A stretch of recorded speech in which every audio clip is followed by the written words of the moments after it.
여러분 안녕하십니까? 뉴스 속 사상과 이념을 알아보는 이동호의 시사 엑스레이. 2021년 3월 23일 화요일 이동호의 시사 엑스레이 시작합니다.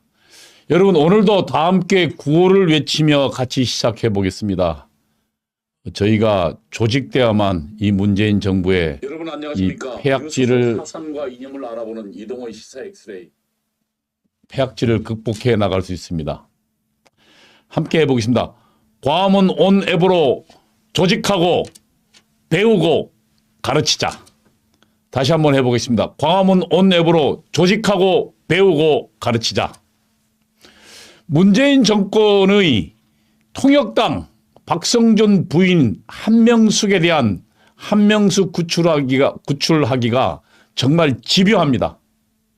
관련 기사 보겠습니다. 좀 띄워 올려주시죠. 예. 오늘 어제 기사입니다. 문화일보가 장영수 고려대 법학전문대학원 헌법학 교수가 올린 글입니다. 정치가 법치를 짓밟는 수사 지휘권 남용이란 글입니다. 추미애 전 법무부 장관이 이어서 박범계 법무부 장관도 한명숙 사건에 대한 수사 지휘를 한 이후 이를 둘러싼 논란이 확산되고 있다.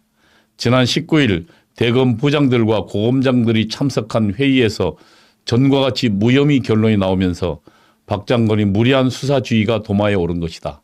제가 이따가 다시 보도하겠습니다만 그러나 이 무마되자 그리고 무산되자 무혐의 결론이 나자 박범계는 아예 검찰을 다시 감찰하겠다고 나섰습니다. 그건 뒤에 다시 보도하겠습니다. 우선 장영수 교수의 글을 계속 소개하겠습니다. 한명숙 사건은 총리 재직 시 뇌물수수에 관한 것입니다. 고 한만호 한신건영 전 대표가 발행한 1억짜리 수표를 한명숙 전 총리의 여동생이 전세자금으로 사용한 사실이 확인되었습니다. 계좌 추적에서 나온 거예요. 그리고 계좌 추적이라는 게 이 수표는 기록이 되거든요. 그리고 다 수표가 뒤에 배설을 하면 그 전부 사진을 찍어놓고 일정 기간 동안 보관하도록 되어 있습니다. 그 뒤에 보니까 한신건영 대표, 그러니까 뇌물을 준 한신건영 대표가 준 1억짜리 수표가 그 뒤에 배설은 한명숙 동생이 한 거예요. 그리고 그 돈으로 전세 자금을 줬단 말입니다. 이게 지금 기록에 남은 겁니다. 이건 빼도 박도 못해요. 그래서 그러니까 그 대법원하고 2심에서 전부 진실을 뒤집어서 한명숙 유죄를 내린 거거든요. 아니, 기록에 나온 거고 사진에 뚝 찍혀 있는 거예요. 한명숙 부인의 동생이, 한명숙의 동생이 누구한테 1억을 받았습니까? 한만호한테 받았죠. 한신공영한테 받았죠. 건네줬다고 하는 그 수표 넘버가 그대로 부인, 동생한테 갔는데 이걸 지금 계속 뒤집게 한다는 겁니다.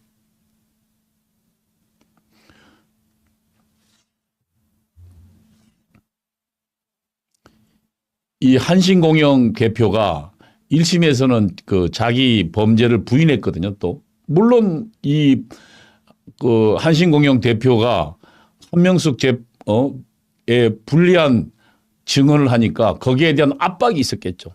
그래서 1심에서는 이 1심 공영 대표의 한만호 씨의 진술 번복 때문에 무혐의 받았어요. 그러나 2심하고 대법원에서 진실 번복함에도 불구하고 수표 사용 등 명확한 증거가 있어서 그래서 다시 유죄 판결을 내는 겁니다.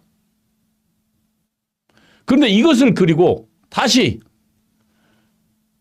뭔가 유죄 판결을 내린 그 증거들이 검찰에서 주변 사람들을 가짜로 내세웠다라고 해서 지금 뒤집는 거예요. 검찰을 뒤흔든 거죠. 검찰이 압력에 의해서 거짓 진술을 했다는 한 대표의 주장이 근거해서 검찰이 한 전 총리에 대한 불법적인 위해 위증을 교사했다는 것에 대한 지금 수사 지휘가 이루어지고 있는 겁니다. 그렇지만 명백한 것은 수사 지휘가 이루어졌지만 이번에도 그들이 보아도 너무 증거가 명백해서 부인할 수가 없는 거예요. 그리고 대법원 판결과 2심 판결에서 검찰이 이 압박을 해서 불법적으로 한만호가 거짓 증거를 하게 했다고 했던 그 사람들에 대해서도 증거는 채택도 안 했어요. 판결에. 근데 이걸 뒤집는 거예요.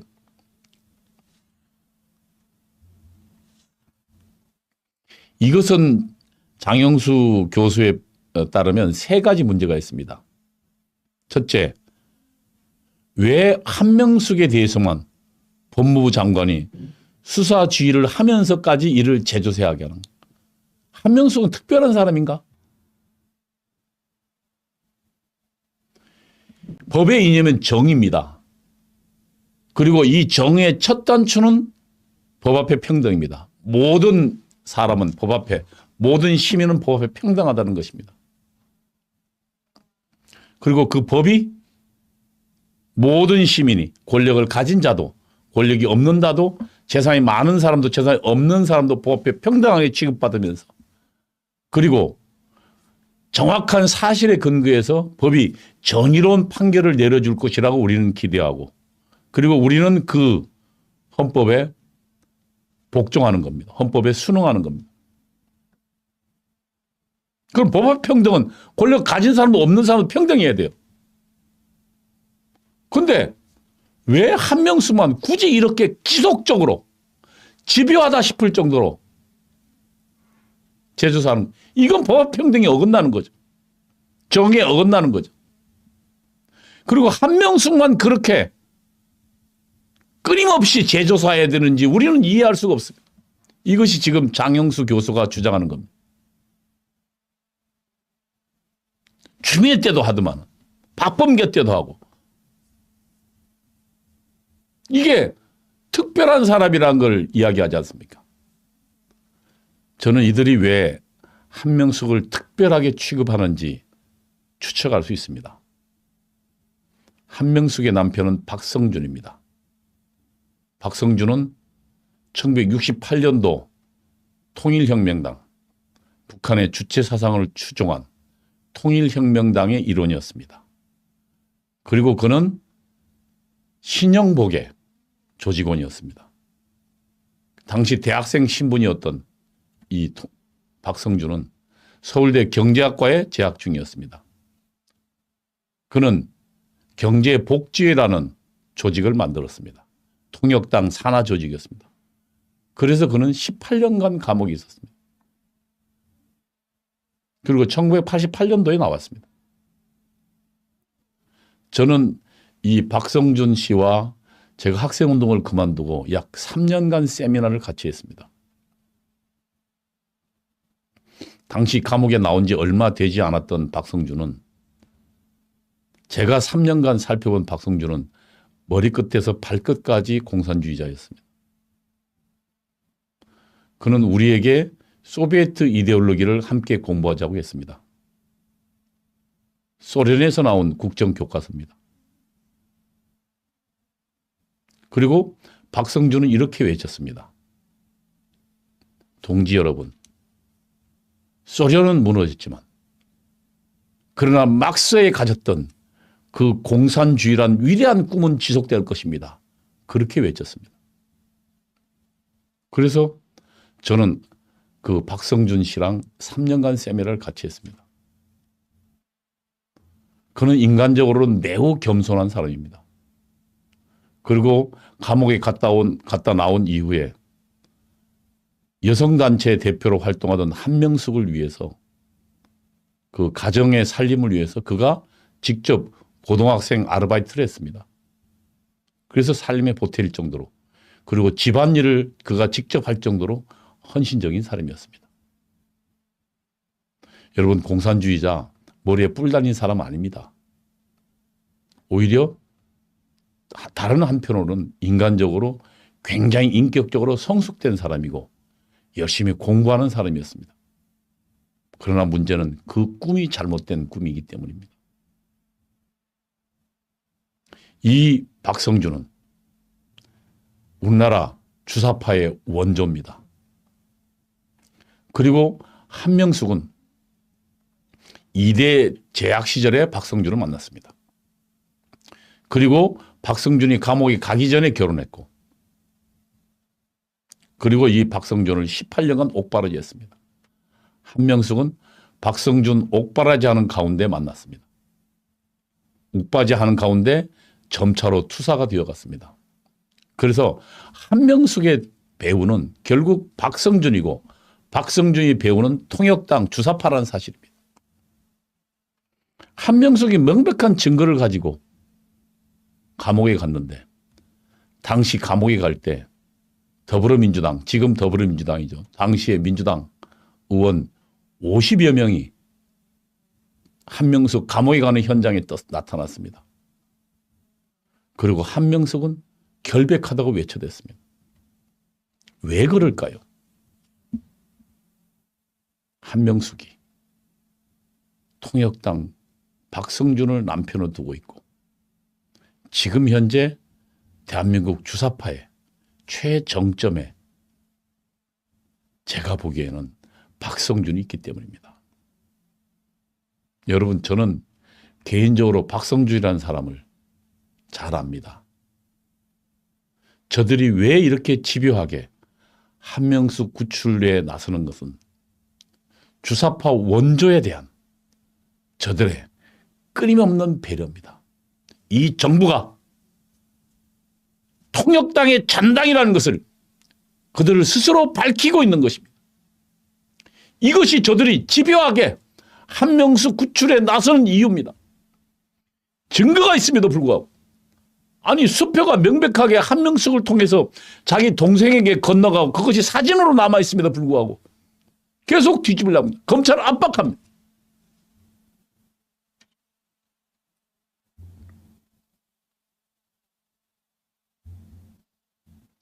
박범계는 검찰을 압박하고 나왔습니다.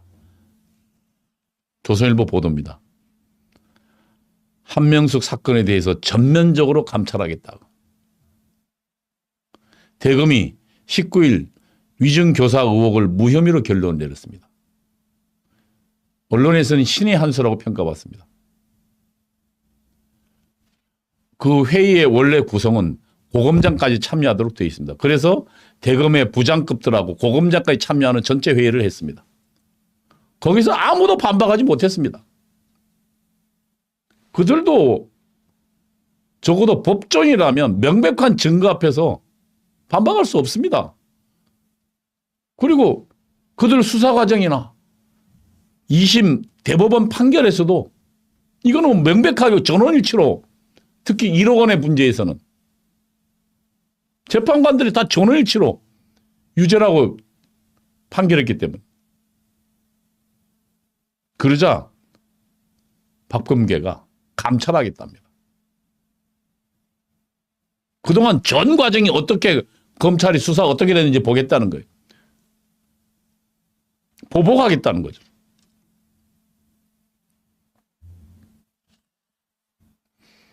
이런 박범계의 불만이 그의 뜻이겠습니까? 저는 문재인 그리고 주사파의 집요한 요청에, 집요한 요구에 박범계가 응하는 것이라 보고 있습니다.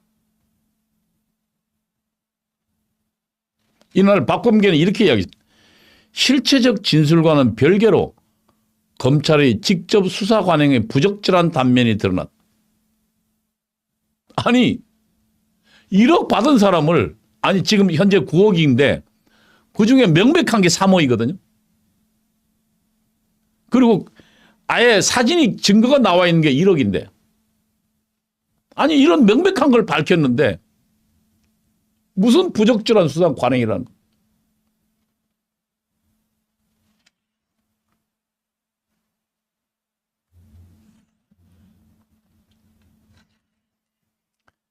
이들의 검찰 파괴, 우리는 언제까지 지켜보아야 하겠습니까?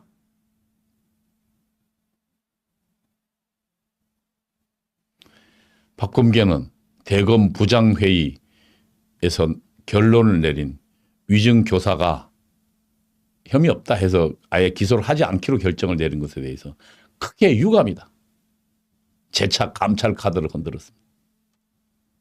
그리고 감찰에 대해서 허지삼이 용두사미로 대충 끝나지 않을 것이라고 강조했다는 거예요. 협박한 거죠. 자신의 뜻대로 하지 않으니까.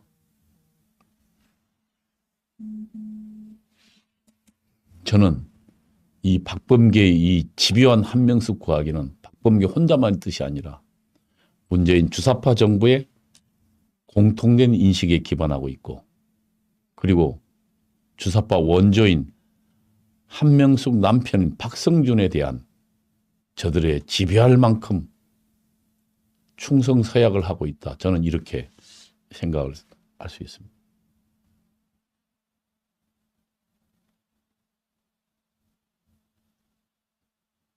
예, 이렇게 이야기했네요. 어떤 분이.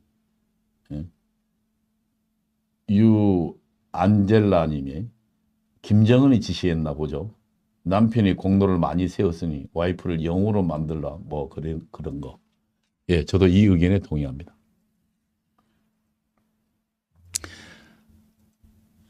주사 파괴에 대한 대한민국, 주사파에 의한 대한민국 파괴, 시민들이 나서야 합니다. 그래야 대한민국 지킬 수 있습니다. 다음을 보겠습니다. 문재인 정부가 KDI라는 국책연구기관을 망치려고 들고 있습니다. 관련 기사를 보겠습니다.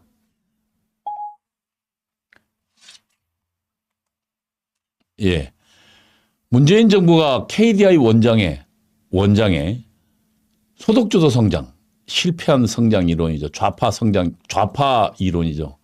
이것을 설계한 홍장표를 원장에 앉히려고 합니다. 문화일보는 그래서 사설에서 국책연구도 망칠 건가 라고 정면 비판하고 나왔습니다.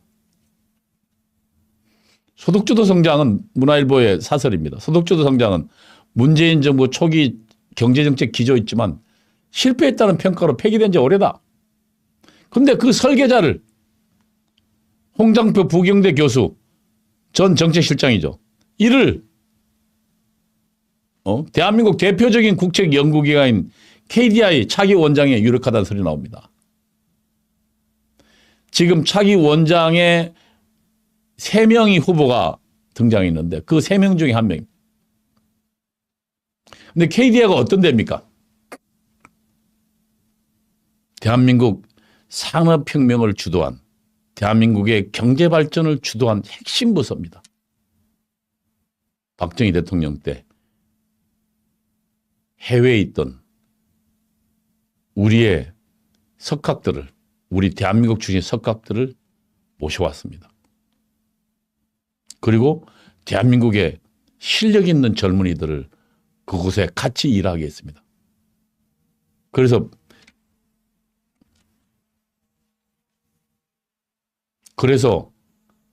그곳에서 이루어지게 했습니다. 그것이 KDI입니다. 근데 이 KDI를 지금 이들이 망치려고 합니다. 대한민국의 산업혁명과 경제발전에는 이 KDI의 혁혁한 공이 있습니다. 그리고 지금 현재 KDI는 제3세계 나라들의 한국의 경제발전의 경험을 수출하는 역할도 하고 있습니다. 그 KDI가 지금 문재인 정책에 속속 반대하는 입장을 내고 있습니다. 아마 문재인은 자신의 정책에 반대하는, 그리고 구체적 증거를 제시하는 KDI가 부담스러웠을 겁니다. 그래서 대한민국 경제를 망쳐놓은 이 홍장표를 내세워서 다시 KDI를 접속해서 경제 망치는 이론을 만들게 하려고 하는 것이라, 그런 생각이 듭니다. 예, 한번 보시죠. 문재인 정부가 다른 입장을 보이는 겁니다. 지난달에도 긴급재난지원금 한계 소비 성향을 26에서 28%, 그러니까 별로 긴급재난지원금 해봤자 경제에 영향이 없다는 것을 KDI가 프로테이지로 나타낸 거거든요. 그러니까 지금 원장을 바꾸려는 거죠. KDI의 정상적 기능마저 망칠 거다. 그리고 이른바 임기 말 알박기일 가능성도 있습니다. 지금 문재인 정권의 임기는 1년이 안 남았습니다. 만일 다음 대통령 선거 때 새로운 대통령이 우리 보수우파의 대통령이 나타난다면 앞으로 남은 임기 동안 이 홍장표는 또 버티면서 KDR을 지속적으로 망쳐놓을 겁니다. 이명박 대통령 때 우리는 알박기를 경험했잖아요. 임기 얼마 남겨놓지 않고 고 노무현 대통령이 국책연구기관과 공공기관에 자기 사람을 전부 다 보냈죠. 그들을 뽑아냈는데 2년이 걸렸습니다. 2년간 사실은 손발을 제대로 가동하지 못했어요. 이명박 정부가. 지금 이 짓을 하고 있는 겁니다. 이 잘못된 소득주도 성장의 피해는 누가 보고 있습니까? 그 소득주도 성장의 기본 정책은 제가 이따 소개하겠습니다만 최저임금 올리기 급격하게 올렸습니다. 그리고 또 노동시간 급격하게 줄였잖아요. 그 피해를 누가 보고 있습니까? 자영업자가 보고 있고 그리고 오히려 일자리가 없어진 최저임금에 그러니까 일자리가 없어진 근로자들이 오히려 피해를 받습니다. 일자리는 없어졌고 최악이 됐습니다. 그리고 이들의 소득도 계속 떨어졌습니다. 아니 그래서 경질된 홍장표를 대한민국 최고의 연구기관에 앉히다니요. 이들은 경제를 망치고 이제 연구기관도 망치려는 것이다. 이렇게밖에 볼 수 없을 겁니다. 제가 소득주도 성장에 대한 내용을 좀 한번 보겠습니다. 제가 그 여의도 연구원에 있을 때 만든 자료인데 그리고 지난번 24시간 특별방송 3.1절 앞두고 했을 때 제가 한번 소개했습니다만 그래도 이 내용을 여러분이 꼭 좀 알아서 이들의 그 소주성이라는 이론이 얼마나 터무니없는가를 좀 알아야 될 것 같습니다. 케인즈연의 포스트 케인즈연, 일기 케인즈는 전기 케인즈연이고 후기 케인즈 학파들, 좌파 학파들이죠. 원래 정식은 임금주도 성장입니다. 그러니까 웨이지, 임금, 레드, 주도하다, 이끌다, 그로스, 웨이지 레드 그로스라는 이름입니다.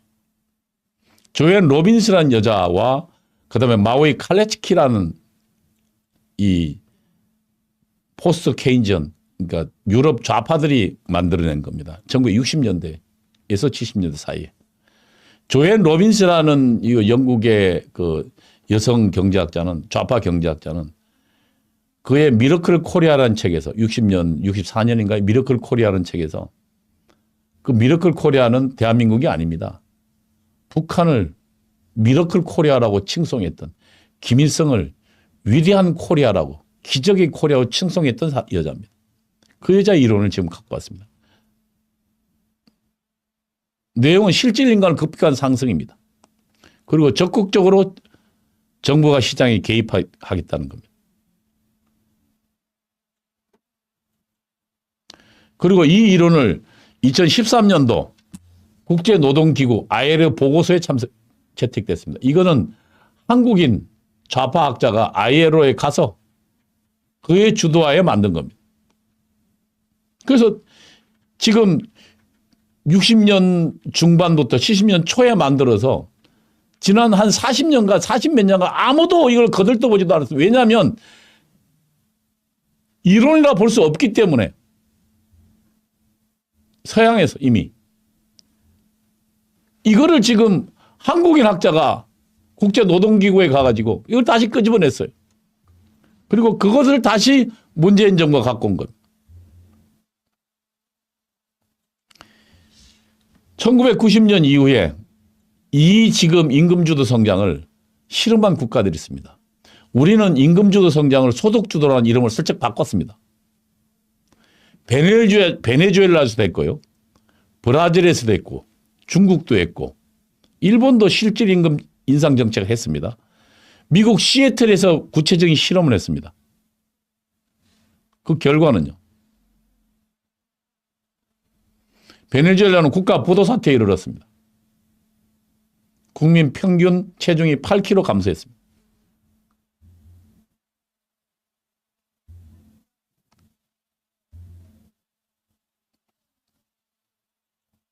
한번 볼까요? 왼쪽에 있는 사진이 마도로 현재 대통령입니다.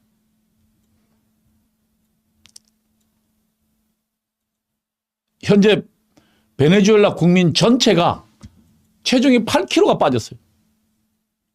다이어트 한 게 아니고 먹을 게 없어서 빠진 겁니다. 밑에 사진이 보이죠? 이 기아선상에 있는. 그리고 베네수엘라에 지금 동물원을 운영을 못 한답니다. 왜냐하면 밤중에 먹을 것이 없는 사람들이 밤중에 몰래 동물원에 들어가서 전부 동물들 잡아먹기 때문에.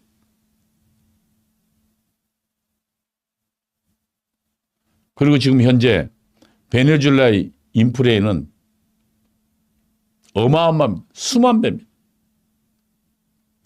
1달러를 하기 위해서는 1달러 어치를 사기 위해서는 베네수엘라 돈을 박스로 갖고 와야 됩니다. 어마어마한 큰 박스로. 이게 지금 베네수엘라입니다.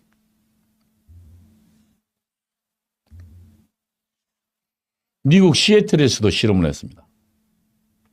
그래서 2015년도 4월 달에 시급 9.47달러, 우리나라 돈으로 약 1,700원을 11달러 올렸고요. 16.2% 올렸고, 그 다음에 2016년도에 다시 18% 올렸고, 2017년도에 15% 올렸습니다.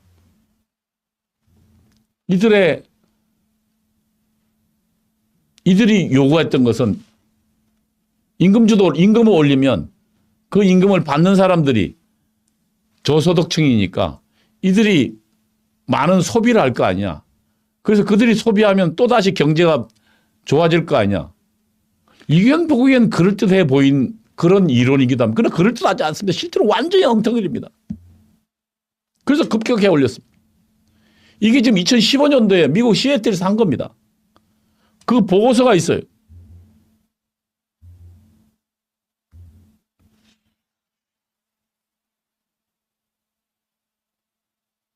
예. 시간당 최저임금을 올렸지만 소득은 오히려 줄어들었다는 겁니다. 최저임금은 시간당 11달러, 13달러 올렸는데 소득은 월 1,897달러에서 1,772달러 떨어졌다는 겁니다. 그리고 실제 근로시간이 1,400시간이 감소했답니다. 왜요? 일자리가 없어졌으니까요. 급격하게 임금을 올리니까 자영업자들이 직원을 줄인 거예요. 그리고 일부는 어떻게 해요? 자동화시키거나 기계가 하도록 만들어서. 그래서 오히려 없는 사람이 더 못 살게 됐다는 거예요. 이게 지금 2015년도에 이미 결과가 나와 있는 거예요. 이 실험을 지금 대한민국에 갖고 온 겁니다.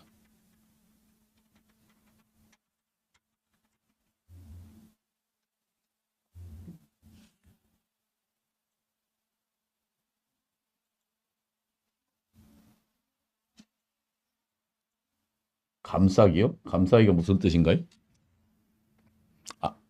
알박기가 무슨 뜻인가? 예, 이거는 지금 그 이야기입니다. 지금 이 문재인 정권이 지금 임기가 내년 언제까지인가요? 내년 5월 10일까지인가요? 그러면은 현재 1년이 거의 안 그러니까 내년 3월에 선거니까, 3월 10일에 선거니까 임기가 지금 얼마 안 남았잖아요. 그럼 이 정권이 지금 만약에 지금 KD의 원장 임기가 3년일 거거든요. 3년짜리의 원장을 앉혀놓으면 새로 정권이 바뀌어도 이들이 지속적 2년의 임기가 남게 되는 거죠. 그러면 지금 좌파 학자가 홍장표라는 좌파 학자가 그가 새로운 정부가 들어서도 계속 2년간 임기를 끌고 간다는 거예요.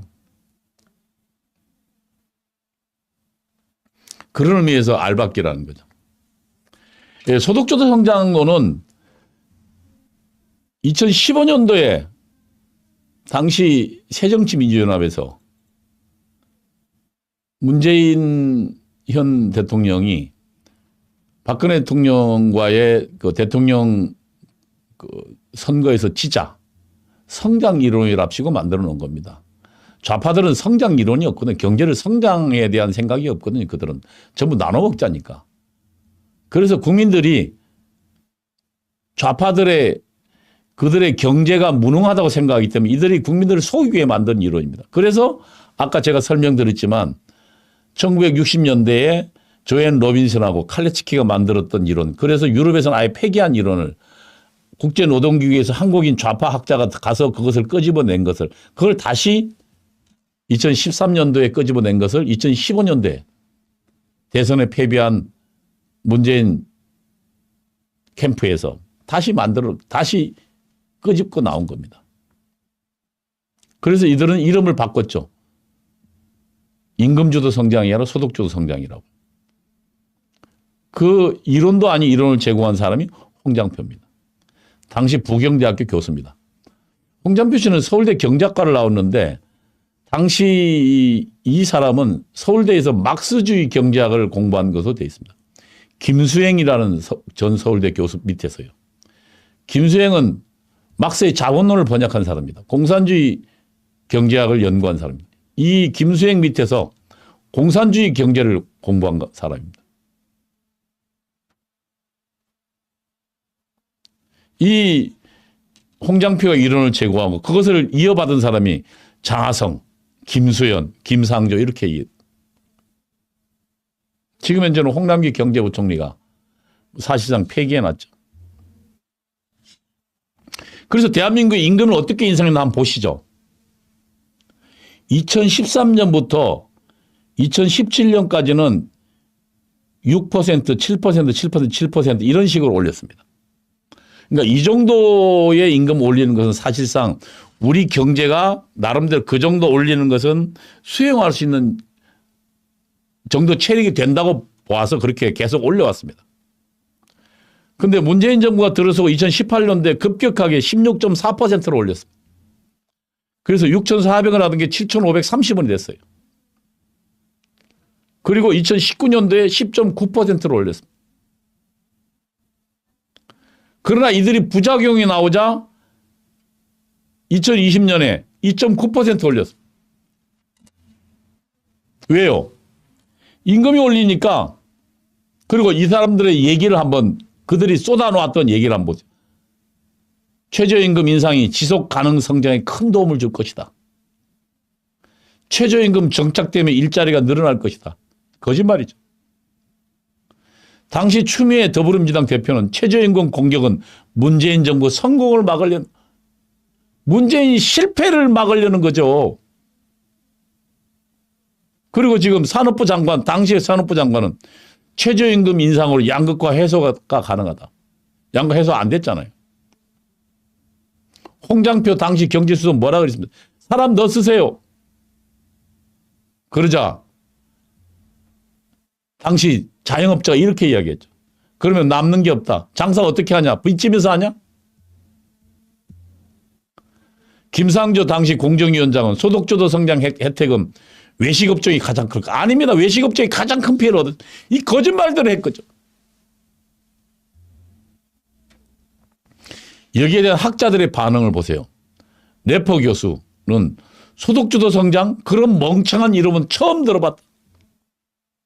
조장옥 서강대 명예교수는 40년간 경제학을 배웠고 박사학위 받은 지 30년 됐는데 소득이 경제 성장의 결과가 아니라 원인이란 이론은 본 적도 들은 적도 없다. 다시 말하면 소득이 느는 건 경제가 발전해야 느는 겁니다. 그렇죠. 경제가 발전하니까 소득이 늘잖아요. 회사가 성장하면 어떻게 됩니까? 그러면 직원들은 임금을 더 주죠. 임금을 더 주면 거꾸로 회사가 성장한다? 나라가 발전한다? 들어보지도 못했다는. 아니, 말이 마차를 끌어야지. 마차가 말을 끈다는 얘기입니다. 마차는 자체 동력이 없잖아요. 마차가 어떻게 말을 겁니까? 경제 성장이라는 마차가, 말이 끌고 가야 마차가 따라오죠. 그래서 지금 래퍼 교수나 뭐 세계적인 래퍼 곡선을 만든 세계적 경제학자도 멍청한 이론이다. 조장욱 서강대 명예교수, 남성일 서강대 교수는 생산성 증가 없이 인위적으로 소득만 올리면 경제가 성장한다는 발상은 어느 경제학 교과서에도 나오지 않는 허구다, 사기다. 초기부터 이야기한 거예요. 중소기업들이 어떻게 대응했나 한번 보세요. 최저임금 올리니까 중소기업들이 신규 채용을 축소했습니다. 56%가요. 그리고 41%는 감원해버렸습니다. 그 다음에 28, 약 30%는 회사를 없애버렸어요. 그리고 14.2%는 아예 임금을 삭감해버렸어요. 버티지 못하니까. 그 다음에 6.3%는 해외 이전을 검토하기. 지금 많은 기업들을 해외로 나가고 있어요. 이게 지금 중소기업 중앙의 자료입니다. 문재인 정부 스스로도 그들 실패를 인정하고 있습니다. 보세요. 지금 2020년도에 2.9% 했잖아요. 그리고 2021년도에는요. 1.5%를 그들이 했습니다.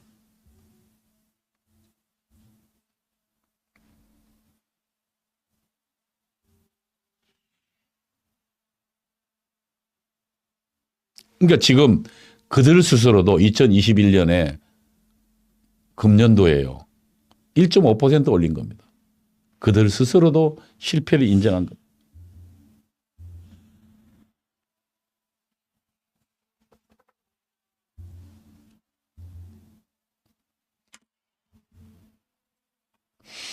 이와 비슷한 우리 지금 이 문재인 정부의 또 이 실패한 정책 중에 월세 지금 상한제 만들어서 월세 올리지 말자 그러고 있잖아요. 그리고 2년간인가요? 4년간 아예 내보내지 못하도록 만들었습니다. 베를린에서도 독일 베를린에서도 관련 그런 비슷한 실험이 있었네요. 한번 볼까요? 조선일보의 오늘 보도입니다. 베를린에서 월세 상한제를 했는데 결국 세입자만 밀려났습니다. 이 그림은 지금 월세집 공급이 급감하자 세입자들이 투기에 반대한다. 상업화에 반대한다고 프랜카드를 창문에 내거는 광경입니다.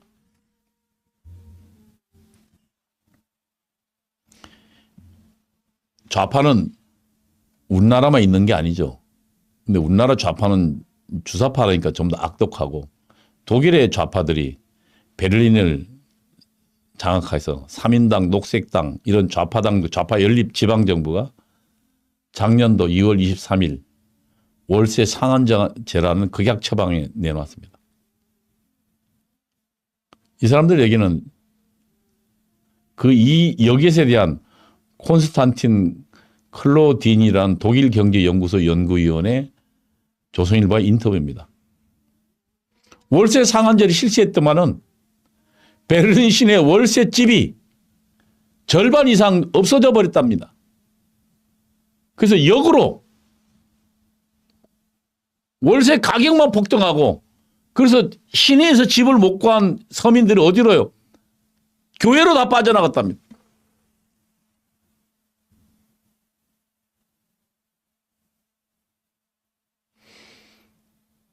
좋은 의도가 좋은 결과를 초래한 것이 아닙니다. 좋은 의도였다고 스스로 실패를 감싸려고 해서는 안 됩니다. 독일의 사회학자 막스 베버는 이렇게 이야기했습니다. 정치란 좋은 의도가 좋은 뜻이 결코 좋은 결과를 만들어내지 못한다는 비극적 현실 앞에 서 있다고요. 그래서 정치가는 어떤 정책을 할 때 신중하고 신중해야 한다. 왜냐하면 좋은 의도, 좋은 뜻이라고 섣불리 뛰어들었다가 그것이 나라를 망치고 그 피해가 국민들에게 오기 때문입니다. 이것이 지금 그런 겁니다. 저들은 지금 없는 사람에게 임금을 더 급격하게 올려주면 경제가 나아질 거라는 착각에 빠져서 그 정책을 실험했습니다. 그러나 그 결과 중소기업들은 망한 게, 그리고 오히려 줄여들어버렸습니다. 일자리를 없애버렸어. 해외로 나가버렸어. 그래서 오히려 저소득층 최저임금을 받는 사람들은 소득이 확 줄어들어 버렸어. 왜냐하면 일할 수가 없으니까요. 이것이 결코 막스 베버가 말한 것처럼 좋은 의도가 좋은 결과를 초래하지 않는다는 비극적 현실 앞에 있다는 것이 정치적 현상입니다. 좌익은, 좌파는 그들은 인간 스스로 천국을 만들려고 했습니다. 그것이 공산의 세계입니다. 결국 인간 중심주의, 전 세계는 하나님이 이 세상을 통치하는 신본주의와 인간이 주인이라는 인본주의의 대결입니다. 인본주의 끝은 결국은 공산주의입니다. 여러분, 우리는 공산주의의 지난 70년간의 실험을 눈으로 봐왔습니다. 그들은 없는 사람이 모두 자신의 능력대로 일하면 자신이 필요한 것을 전부 나라가 준다고 했습니다. 그것이 공산사회였습니다. 그들을 말도만 되면 정말로 그것이 천국이었죠. 그러나 그들이 집권한 나라는 어떻겠습니까? 경제는 최악으로 떨어졌습니다. 그리고 전체 국민이 전부 극빈자로 전락했습니다. 그리고 그들의 나라는 평등이 오히려 사라졌습니다. 특권층, 공산당 특권층들만 배불리 먹고 나머지는 극빈층에 헤매는, 자유가 없어지고 평등이 없어지고 경제는 몰락하는 결과를 초래해서 그들 스스로 무너졌습니다. 그리고 공산주의 나라는 공통적으로 인간 학살이 이루어졌습니다. 인본주의 끝이 바로 비극적 결론을 만든 겁니다. 지금 대한민국에 벌어지고 있는 좌파들의 이 잘못된 정책, 그리고 베를린에서, 독일에서 베를린 시민을 잡은 지방정부의, 좌파 정부의 실험, 결국 전부 이렇게 잘못된 결과를 나오는 거예요. 월세가 급감했고, 독일에서요, 베를린에서 월세 집이 급감했고 가격이 폭등했습니다.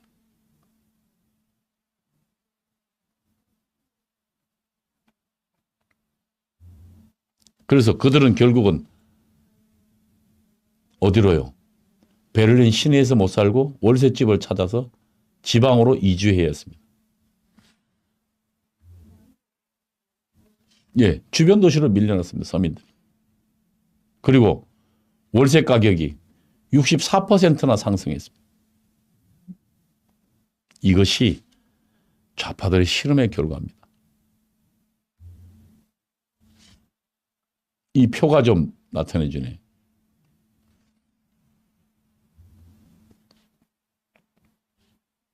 아이고, 너무 키워.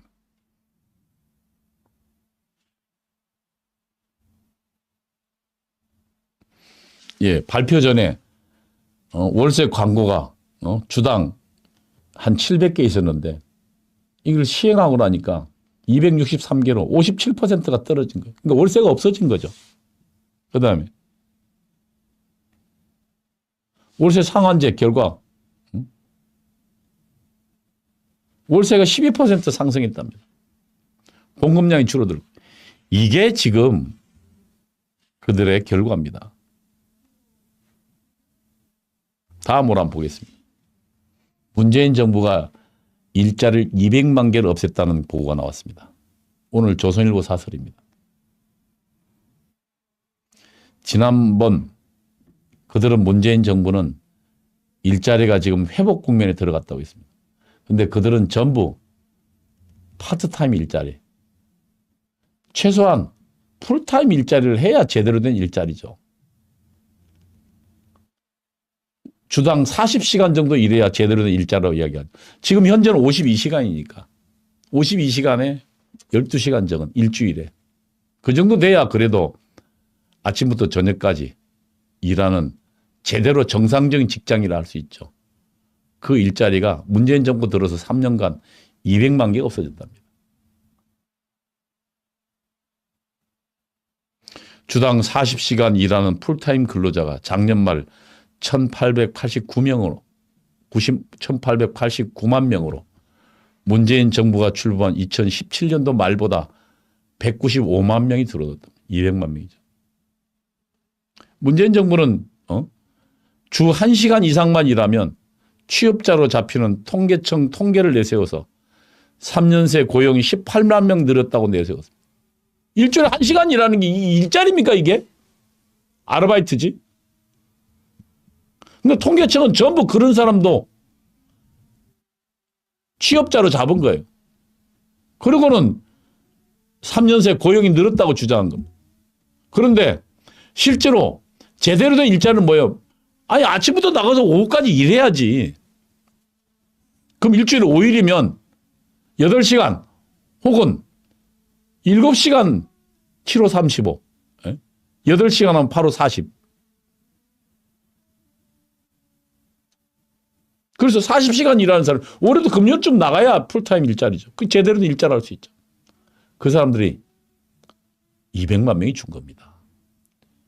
이게 고용 붕괴죠. 문재인 정부의 잘못된 정책이 대한민국 경제를 무너뜨린 거죠. 그럼 나머지는요.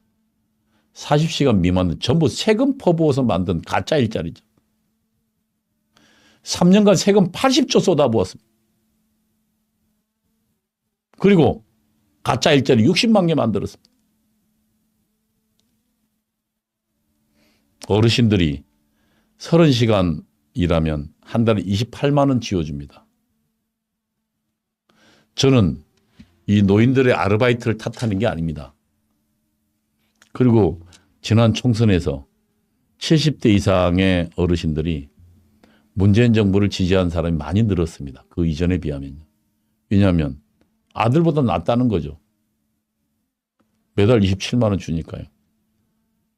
월 30시간 일하면 27만 원 주니까. 문재인 정부는 이것을 지금 일자리라고 이야기하는 겁니다. 그러나 가장으로서 자기 가족을 거느린 사람들이 월요일부터 금요일, 토요일까지 일해야 합니다. 그래서 그 수입에서 정상적으로 생활을 영위할 수 있어야 됩니다. 어르신들이야 27만 원 받아도 부양할 가족이 없으니까 생활할 수 있을 겁니다. 그러나 만약 내 식구를 거느리고 있는 가장이 이거 받아 생활할 수 있겠습니까? 굶어 죽습니다. 그래서 정상적으로 가정을 꾸리고 있는 사람들의 평균 소득은 최소한 300만 원이 넘어야 되죠. 그리고 월요일부터 금요일까지 일해야 되죠. 그러니까 40시간 일하는 게 정상적인 일자리입니다. 그 일자리를 200만 개가 줄였습니다. 200만 개 일자리가 줄었으면 만약에 이들을 3인 가족 혹은 4인 가족으로 쳐봅시다. 3인 가족은 600만 명이 거리로 내몰린 겁니다. 여러분 600만 명이 거리로 내몰린 겁니다. 일자리가 없어지면 어떻게 됩니까? 가정이 파괴됩니다. 아버지가 수입이 없어지면 길거리에 나앉아야 되잖아요. 그럼 각자 뿔뿔이 흩어져야 됩니다. 일자리는 최고의 복지입니다. 그리고 일자리는 그 사람의 생명과도 같은 겁니다. 이 문재인 정부가 일자리 200만 개, 가족까지 포함하면 600만 명을 거리로 내몬 겁니다. 이 비극적인 결과가 문재인 정부의 좌파 실험 때문입니다. 우리가 꼭 문재인 정부를 바꾸고 심판해야 될 이유가 여기 있습니다. 이들은 거짓말하고 있어요. 일주일에 1시간만 일해도 일자리로 잡은 거예요. 그래놓고 일자리가 늘어났다고 거짓말하고 있고, 그리고 그들은 자신들의 선거에 이용하기 위해서 노인들 일자리를 만들고 있어요. 지난 총선에 그 효과가 나타났다.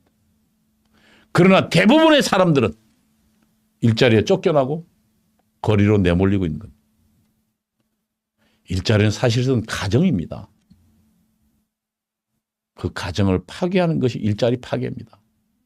저는 문재인 정부가 가정 파괴의 주범이라고 이야기할 겁니다. 여러분, 가장이 소득이 없어지면 어떻게 뿔뿔이 흩어지죠. 집에서 쫓겨나야 되는데. 극빈층으로 떨어지잖아요.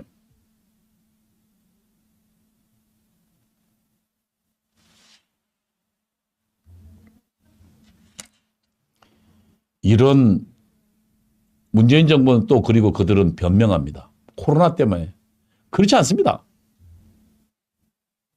코로나 이전부터 이런 지금 고용 참사가 시작된 겁니다.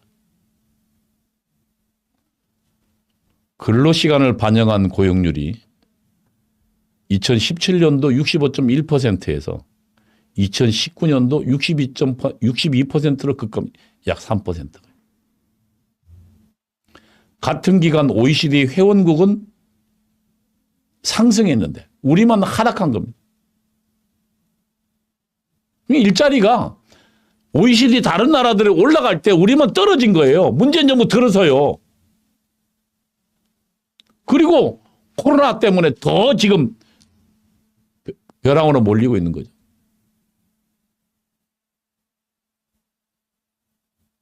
$80조 들여서 일자리 만든다고.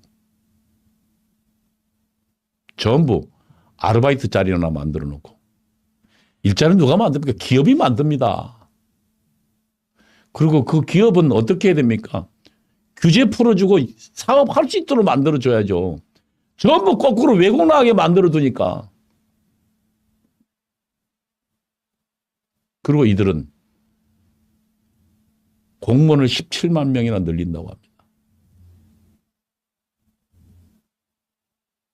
우리가 문재인 정부를 심판해야 될 가장 큰 이유입니다. 당장 길거리에 나앉은 600만 명을 그들의 눈물들이 이 문재인 정부의 잘못된 정책에 녹아 있습니다. 여러분, 한탄만 할 수는 없습니다. 우리는 조직해야 되고, 그리고 이 사실을 우리가 먼저 알고 우리 이웃에게 가르쳐야 됩니다. 조직하지 않으면 이 문재인 정부의 싸움에 이길 수 없습니다. 문재인 정부가 눈이 휘둥그리게 대한민국 전 분야를 지금 다 뒤집고 있습니다. 매일매일 소식을 쫓아가기도 바빠요. 저들의 대한민국 파괴 때문에. 그럴 때일수록 우리는 한탄할 게 아니라 우리가 뭉쳐야 됩니다. 광화문 온랩으로 우리는 100만을 조직해 봅시다. 그리고 1000만으로 나아가면 우리 대한민국이 이길 수 있습니다. 우리 직장에서 일하면서 광화문 온앱으로 뭉치자고요. 그래서 광화문 온앱에서 나타나는 내용들을 우리는 학습하고 우리 주변에게 가르치자고요. 그리고 광화문 온앱이 지시하면 그 지시에 하나같이 따라보자고요. 그러면 총선도 이기고 대선도 이기고 주사파들을 몰아낼 수 있을 겁니다. 조직돼야 되고 우리가 배워야 되고 그리고 우리는 그것을 전해야 됩니다.